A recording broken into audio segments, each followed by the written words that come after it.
So, as I'm nearly on 1,000 miles, I thought I'd give you an honest beginner's review of the KTM 390 Adventure R. I haven't been riding long. I passed my test in February, and we bought this bike predominantly for us to do the TET and a bit of green laning and off-roading, but I also wanted something that was going to be good enough to go on the roads as well, so hence why I bought this. I've done a little bit of off-roading. We've done some green lanes in the Peak District, we've gone to Wales and done Mick Exton's Experience, some of the enduro trails on the bike, and honestly I couldn't ask for a better bike. My skill level is, not the best. I am very much a beginner off-road and on-road, and this bike has just given me so much confidence. I also wanted to note as well the price of the bike. I think we bought this for £6,199, like brand new. And I feel like you get what you pay for. For me, this is the perfect all-round bike. It's great off-road. It holds its own on the road. Like, it's light, like I can pick it up. And I feel like when I was trying to do the research of what bike to get for my first bike, like I mind that we wanted to do off-road. Every single YouTube video that I saw, it was of pro riders that were thrashing it round and doing loads of stuff that I don't think I'll ever be able to do on it. So it was a bit daunting when I first got the bike, because I thought, God, I'm not going to do it justice. But honestly, it's been the best bike that I could have bought. It has built my confidence up so much. I was riding a little BMW F650 GS, which I took to the TT, which I'll put a photo in now. And as good as that bike's been, it knocked my confidence pretty much every ride because it's so low to the floor. I couldn't corner well on it, and I don't know if that was just my skill, because Trav absolutely loved the bike. So yeah, I was a bit nervous when I got this, thinking that I shouldn't ride. But honestly, I've had it since June, and my confidence, I'd like to say, has just gone through the roof. So yeah, if you're thinking about getting one and you're unsure, use this as your sign to get one. So the bikes for me that I was torn between were this bike and the Honda CRF 300, I think it was. And I was unsure which one to get. And I think for me what topped it off was how the KTM looks. For me it's got such an off-roady vibe to the whole bike. So a lot of people have asked me about how tall the bike is and how I cope with the bike off-road. I think the long and short of it is I'm tall, I'm 6 foot. So the bike for me is perfect. I can put both feet on the floor, I can handle it off-road, I can pick it up myself. Not that I do every time, obviously if I'm out with Trav, then Trav will come and help me. But if I needed to, I could do it.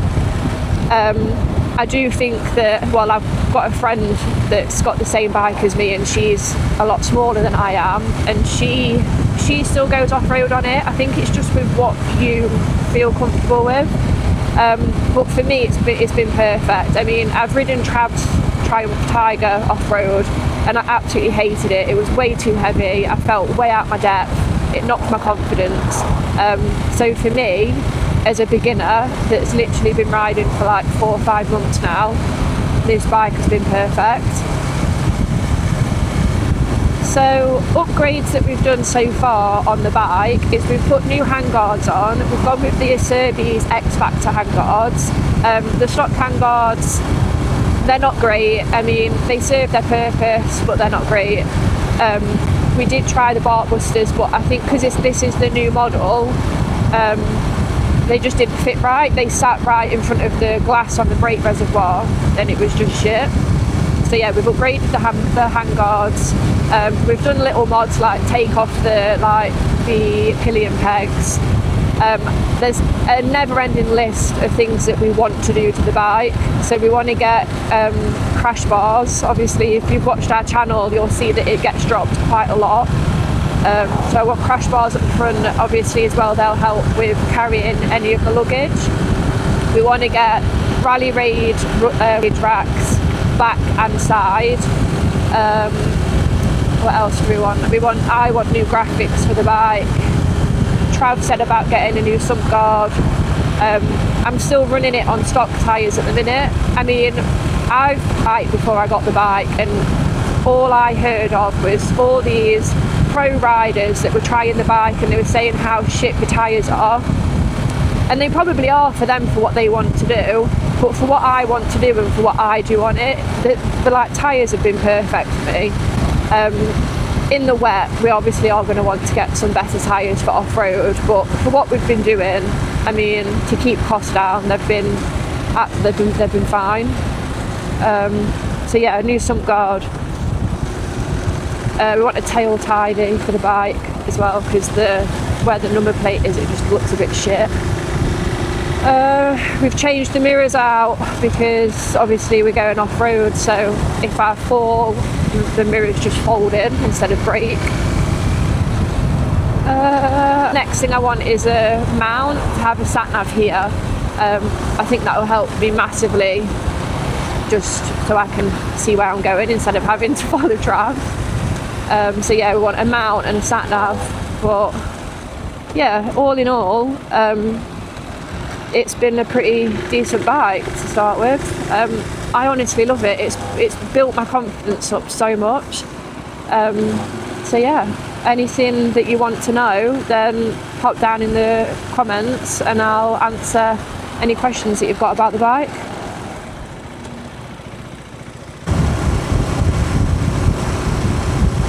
And we've done it. We have hit over 1,000 miles. Yay!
So I have been out on the KTM as well. I've used it a little bit off-road just when I've been able to have a chance to mess around, so I've not had too much time to play on it, but it's a comfy bike.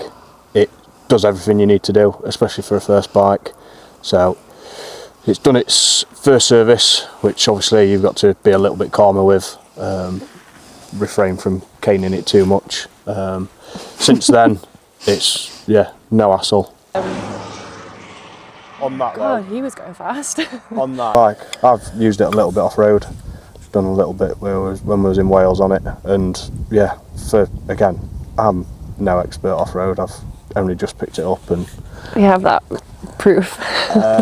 Yeah, so I'm pretty new to it as well, but just got a little bit more confidence on bikes than Lacey, so I can give them a little bit more off-road. But yeah, it can do everything for what we're gonna need to do.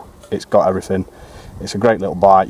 You see like professionals caning it, so the bikes are capable, so more than capable of what we'll ever be.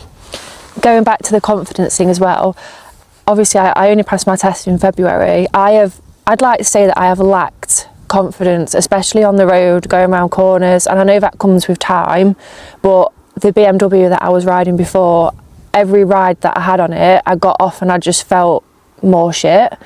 And then since I've had this, my confidence has grown so much. There's still obviously stuff for me to like work on, but I feel like such a better rider than what I was when I had the Beamer. Is that fair to say? Yeah, you look a lot better on it. But yeah, I just wanted to give an honest like review of a beginner on the bike. I know that they're a more popular bike now, but for what I need it for my skill level, it's the best thing I've bought. I think it looks nice. They are they are a stunning bike. So I hope you've enjoyed the video. We are by no means professionals. We just wanted to give our raw, honest opinion of the new KTM 390 Adventurer. So after 1,000 miles, would I buy the KTM 390 Adventurer again? And the answer is absolutely. I bought the bike because I wanted something that I could ride on the road, take off road, have fun on, and actually manage it when things get a bit sketchy. And that's exactly what it's been. Obviously, I do have a Trav, and if I drop the bike, then Trav does come to the rescue. Like I've said earlier on in the video, if I do drop it, I am able to pick it up myself. It isn't the fastest bike, it's not the biggest, but it's light, it's capable, it's fun.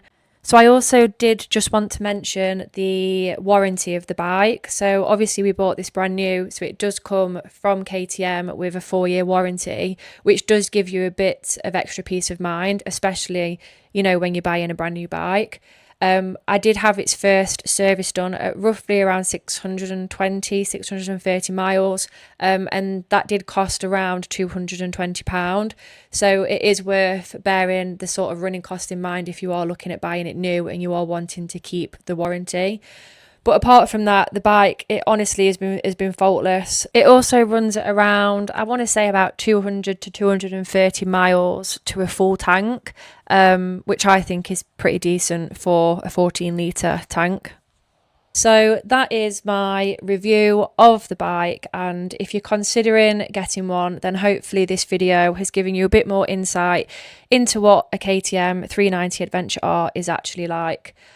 If you do have any questions about the bike, then please feel free to drop me a message or to drop it in the comments, and I will try my best to answer it as correctly as I can. So on that note, thanks for watching, and if you have liked the video, please give us a like and a subscribe, and stay tuned for some more off-roading adventures.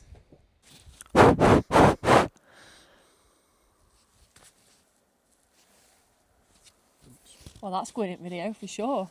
Oh, that is on a video, isn't it? No. Go on. See? No, because I feel like it's awkward.